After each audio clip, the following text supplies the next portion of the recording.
Hey everyone, this is Rima. Welcome back to my new blog.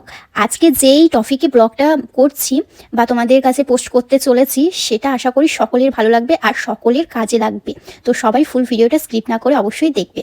তো চলো, তোমরা আবার এই ননস্টিকটা দেখে ভেবো না যে এটা আমি কালো করে রেখে দিয়েছি। না না, আমি ঘষে ঘষে এতটাই পরিষ্কার করেছি যে একদম ননস্টিকটার যেটা কালো ছিল সেটা পুরো সাদা করে দিয়েছি। তো সেই জন্য এরকম দেখতে লাগছে। তো যাই হোক, কেউ বাজে মন্তব্য করবে না, কারণ অনেকেই হয় না কমেন্ট বক্সে এসে অনেকে অনেক কিছু বলে থাকে। তো সেই জন্য আর কি এই কথাটা বলা। তো চলো, যেই টপিকে আমরা কথা বলবো সেটা হচ্ছে এই যে চিমনি। আমরা কম বেশি রান্না করতে প্রত্যেকেই ভালোবাসি। আমরা মেয়েরা শুধু রান্না করতেই কি ভালোবাসি না, তার সঙ্গে রান্নাঘরটা পরিপাটিভাবে সুন্দর রাখতেও ভালোবাসি কি, তাই তো? রান্না করতে গেলে আমাদের রান্নাঘরটা কিন্তু সবসময় নোংরা হয়েই থাকে, তার সঙ্গে কিন্তু চিমনিটাও আমাদের প্রচুর পরিমাণে নোংরা হয়। বিগত তোমার 1 বছর নাগাদ আমি এই চিমনিটা পরিষ্কার করার চেষ্টা করেছি। অনেকবার পরিষ্কার করার পরেও কিন্তু এই তেলতেলে ভাবটা কিন্তু একেবারেই যায়নি।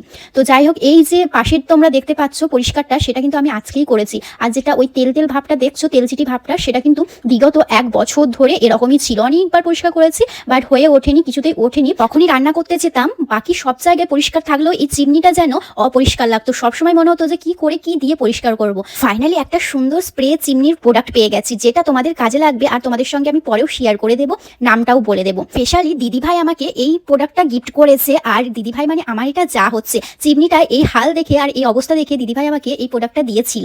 তো আমি জাস্ট এইটা কিভাবে ইউজ করছি সেটাও তোমাদের বলছি। গরম জলে সার্প দিয়ে রেখেও জানো এই তেলতেলে ভাবটা কখনোই যায়নি, আর আমি পরিষ্কার করতেও পারিনি। তো এই প্রোডাক্টটা যে এত ভালো কি বলবো। জাস্ট 15 মিনিট চিমনির ওপরে স্প্রে করে দিয়ে 15 মিনিট রেখে দিতে হবে। তারপরে এই যে তোমার যেই ব্রাশগুলো হয় সেই ব্রাশগুলো দিয়ে একটু চেপে ধরলালেই নিমিষের মধ্যে তেলতেলে ভাব, তেলচিটে ভাব পুরো উধাও হয়ে যাবে। আমি তো জাস্ট ফিদা আর অবাক যে এরকম প্রোডাক্ট হয় আসলে। থ্যাংক ইউ সেই জন্য, কারণ এটা দিদিভাই আমাকে হেল্প করেছিল রান্নার কাজে। দেখো এই তেলচিটে দেখো কতটা, মানে 1 বছরে তেলচিটে কতটা যে হতে পারে। তোমরা দেখতে পাচ্ছ এই চিমনিটা, তোমরা দেখতে পাচ্ছ এই চিমনিটা হচ্ছে অনেক দিনের। এখন তো নিত্য নতুন অনেক সুন্দর সুন্দর চিমনি উঠেছে, যেটা দেখতেও ভালো লাগে, যেহেতু এটা অনেক দিনের আর অনেক দিনের পুরাতন, সেই জন্য ডিজাইনটা এরকম। তোমরা এখানে তেলটা দেখো, জাস্ট তেলচিটিটা দেখো কেমন পুরো জালিটা তেলচিটিতে ভর্তি হয়ে গেছে। তোমরা দেখতে পাচ্ছ কতটা পরিষ্কার হচ্ছে চিমনিটা নিমিষের মধ্যে। আচ্ছা, তোমাদের বাড়িতেও কি চিমনি আছে এই অবস্থা তেলচিটে ভাব ওঠে না, উপায় খুঁজছো? তাহলে দেরি না করে তোমাদেরকে লিঙ্ক শেয়ার করে দিলাম এবং প্রোডাক্টটাও তোমাদের দেখিয়ে দিলাম। তো দেরি কিসে, ঝটপট প্রোডাক্টটা অর্ডার করো আর চিমনিটা ঝকঝকে চকচকে করে রাখো। যেন বাড়িতে মানুষ হলে এমনটা বলে যে এর সৌন্দর্য রহস্য কি।